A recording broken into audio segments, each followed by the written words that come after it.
ರೇಣುಕಾಸ್ವಾಮಿ ಕೊಲೆ ಪ್ರಕರಣದ ತನಿಖೆ ಬಹುತೇಕ ಮುಕ್ತಾಯವಾಗಿದ್ದು ಇನ್ನೇನು ಕೆಲವೇ ದಿನಗಳಲ್ಲಿ ಪೊಲೀಸರು ಚಾರ್ಜ್ ಶೀಟ್ ಅನ್ನು ಸಲ್ಲಿಕೆ ಮಾಡ್ತಾರೆ ಅಂತ ಹೇಳಲಾಗಿತ್ತು. ನಿನ್ನೆ ಪೊಲೀಸರು ಚಾರ್ಜ್ ಶೀಟ್ ಅನ್ನು ಸಲ್ಲಿಕೆ ಮಾಡ್ತಾರೆ ಅನ್ನೋ ಸುದ್ದಿ ಹಬ್ಬಿತ್ತು. ಆದರೆ ಇದೀಗ ಇವತ್ತು ಪೊಲೀಸರು ಚಾರ್ಜ್ ಶೀಟ್ ಅನ್ನು ಕೋರ್ಟ್ಗೆ ಸಲ್ಲಿಕೆ ಮಾಡಿದ್ದಾರೆ. ರೇಣುಕಾಸ್ವಾಮಿ ಕೊಲೆ ಪ್ರಕರಣದ 17 ಆರೋಪಿಗಳ ವಿರುದ್ಧ ಇದೀಗ ಪೊಲೀಸರು 3991 ಪುಟಗಳಷ್ಟು ಇರುವಂತಹ ಚಾರ್ಜ್ ಶೀಟ್ ಅನ್ನು ಕೋರ್ಟ್ಗೆ ಸಲ್ಲಿಸಿದ್ದಾರೆ. ಸೆಪ್ಟೆಂಬರ್ 9ಕ್ಕೆ ಈ ಒಂದು ಪ್ರಕರಣ ದಾಖಲಾಗಿ 3 ತಿಂಗಳಾಗುತ್ತೆ.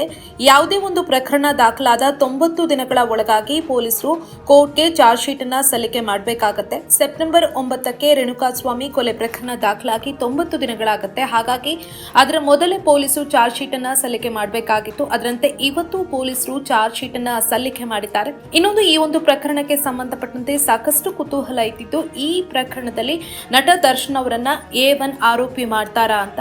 A1 ಆರೋಪಿಯನ್ನಾಗಿಸೋದಕ್ಕೆ ಪೊಲೀಸರು ಎಲ್ಲಾ ರೀತಿಯಾದಂತಹ ಸಿದ್ಧತೆಗಳನ್ನ ಮಾಡ್ತಾ ಇದ್ದಾರೆ ಅನ್ನೋ ವಿಚಾರಗಳು ಒಂದಷ್ಟು ದಿನಗಳಿಂದ ಕೇಳಿ ಬರ್ತಾ ಇತ್ತು. ಇದೀಗ ಆ ವಿಚಾರಕ್ಕೆ ಸಂಬಂಧಪಟ್ಟಂತೆ ಒಂದು ಕ್ಲಾರಿಟಿ ಸಿಕ್ಕಿದೆ. ಇವತ್ತು ಪೊಲೀಸರು 3991 ಪುಟಗಳ ಚಾರ್ಜ್ ಶೀಟ್ ಅನ್ನ ಬೆಂಗಳೂರಿನ 24ನೇ ACMM ಕೋರ್ಟ್ಗೆ ಸಲ್ಲಿಕೆ ಮಾಡಿದ್ದಾರೆ. ಅದರಲ್ಲಿ ದರ್ಶನ್ ಅವರನ್ನ A2 ಆರೋಪಿಯಾಗಿ ಇರಿಸಿದ್ದಾರೆ.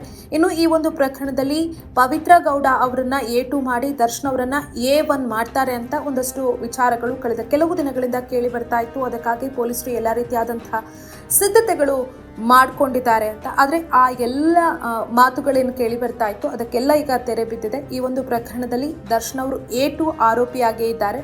ಈಗಾಗಲೇ ಸಾಕಷ್ಟು ಕುತೂಹಲ ಇದ್ದಿದ್ದು ಯಾವಾಗ ಪೊಲೀಸರು ಕೋರ್ಟ್ಗೆ ಚಾರ್ಜ್ ಶೀಟ್ ಅನ್ನ ಸಲ್ಲಿಕೆ ಮಾಡ್ತಾರೆ ಅಂತ. ಆರೋಪಿಗಳು ಕೂಡ ಇದಕ್ಕಾಗಿ ಕಾಯ್ತಾ ಇದ್ರು. ಆರೋಪಿಗಳ ಪರವಾದಂತಹ ವಕೀಲರು ಕಾದು ನೋಡುವ ತಂತ್ರದ ಮೊರೆ ಹೋಗಿದ್ರು.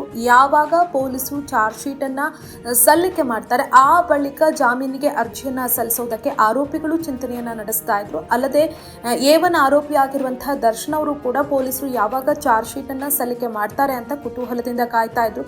ಈಗಾಗಲೇ ಬಳ್ಳಾರಿ ಜೈಲಲ್ಲಿದ್ದಾರೆ ನಟ ದರ್ಶನ್. ಅಲ್ಲಿ ವಿಶೇಷವಾದಂತಹ ಭದ್ರತಾ ಸೆಲ್ನಲ್ಲಿ ನಟ ದರ್ಶನ್ ಅವರನ್ನ ಇರಿಸಲಾಗಿದೆ. ಯಾರ ಸಂಪರ್ಕ ಕೂಡ ದರ್ಶನ್ ಅವರಿಗೆ ಇಲ್ಲ. ಊಟ ಕೊಡೋದಕ್ಕೆ ಜೈಲು ಸಿಬ್ಬಂದಿ ಬರ್ತಾರೆ ಹೊರತು ಬೇರೆ ಯಾವುದೇ ರೀತಿಯಾದಂತಹ ಸಂಪರ್ಕ ಅವರಿಗೆ ಹೊರ ಜಗತ್ತಿನ ಜೊತೆ ಇಲ್ಲ. ಟಿವಿ ಕೂಡ ಅವರ ಸೆಲ್ನಲ್ಲಿ ಇಲ್ಲ. ಹಾಗಾಗಿ ನಟ ದರ್ಶನ್ ಅವರು ಈಗಾಗಲೇ ಅಲ್ಲಿನ ಜೈಲು ಸಿಬ್ಬಂದಿಯ ಬಳಿ ನನ್ನ ರೂಮ್ಗೆ ಟಿವಿಯ ವ್ಯವಸ್ಥೆ ಕಲ್ಪಿಸಿಕೊಡಿ ಅಂತ ಮನವಿ ಮಾಡಿದ್ದಾರಂತೆ. ಅಲ್ಲದೆ ಯಾವಾಗ ಪೊಲೀಸರು ಚಾರ್ಜ್ ಶೀಟ್ ಸಲ್ಲಿಸ್ತಾರೆ ಅನ್ನೋದು ನನಗೆ ಗೊತ್ತಾಗಲ್ಲ. ಚಾರ್ಜ್ ಶೀಟ್ ಸಲ್ಲಿಕೆ ಆಗಿರೋದು ಗೊತ್ತಾಗಬೇಕು. ಹಾಗಾಗಿ ನನಗೆ ದಯವಿಟ್ಟು ಟಿವಿಗೆ ವ್ಯವಸ್ಥೆ ಮಾಡಿಕೊಡಿ ಅಂತ ಈಗಾಗಲೇ ಜೈಲು ಸಿಬ್ಬಂದಿ ಬಳಿ ಕೇಳಿದ್ದಾರೆ ಅನ್ನೋ ಮಾಹಿತಿಗಳು ಕೂಡ ಕೇಳಿ ಬಂದಿತ್ತು. ಈ ಬಗ್ಗೆ ಜೈಲು ಸಿಬ್ಬಂದಿ ನೀವು ಮೇಲಧಿಕಾರಿಗಳಿಗೆ ಮನವಿಯನ್ನ ಸಲ್ಲಿಸಬೇಕಾಗತ್ತೆ ಅಂತ ತಿಳಿಸಿದ್ರು.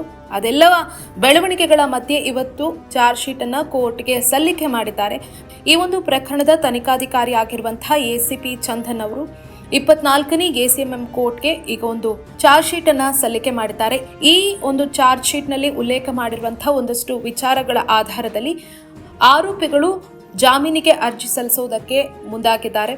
ಇಷ್ಟು ದಿನ ಅವರು ಕಾಯ್ತಾ ಇದ್ರು ಯಾವಾಗ ಪೊಲೀಸರು ಚಾರ್ಜ್ ಶೀಟ್ ಅನ್ನ ಸಲ್ಲಿಕೆ ಮಾಡ್ತಾರೆ ಅಂತ. ಈಗ ಪೊಲೀಸರು ಚಾರ್ಜ್ ಶೀಟ್ ಅನ್ನ ಸಲ್ಲಿಕೆ ಮಾಡಿದ್ದಾರೆ. ಅದರ ನಂತರ ಇದೀಗ ಆರೋಪಿಗಳ ಪರವಾದಂತಹ ವಕೀಲರು ಒಬ್ಬೊಬ್ಬರಾಗಿಯೇ ಜಾಮೀನಿಗೆ ಅರ್ಜಿಯನ್ನ ಸಲ್ಲಿಸುವಂತಹ ಸಾಧ್ಯತೆ ಇದೆ. ನಟ ದರ್ಶನ್ ಅವರು ಕೂಡ ಯಾವಾಗ ಪೊಲೀಸರು ಚಾರ್ಜ್ ಶೀಟ್ ಅನ್ನ ಸಲ್ಲಿಕೆ ಮಾಡ್ತಾರೆ ಅಂತ ವೇಟ್ ಮಾಡ್ತಾ ಇದ್ರು.